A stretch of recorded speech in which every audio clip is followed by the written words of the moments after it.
Simon-Pierre prit la parole et dit, « Tu es le Christ, le Fils du Dieu vivant. » Prenant la parole à son tour, Jésus lui dit, « Heureux es-tu, Simon, fils de Jonas.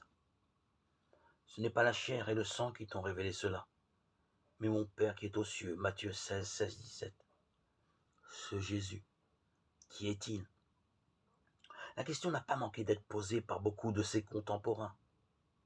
En voyant les guérisons et les signes qu'il accomplissait, plusieurs en ont conclu qu'il pouvait être un prophète revêtu de la puissance divine.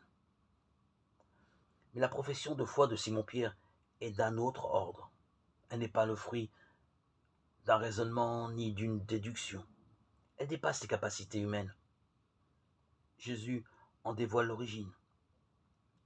Il s'agit d'une révélation d'en haut. Alors pourquoi Simon-Pierre est-il proclamé heureux puisque cela ne vient pas de lui? Il a laissé l'Esprit Saint visiter son cœur, au point de devenir capable de proclamer publiquement la divinité de son maître. Simon, fils de Jonas, n'est pas meilleur que les autres, ni plus saint, ni plus intelligent.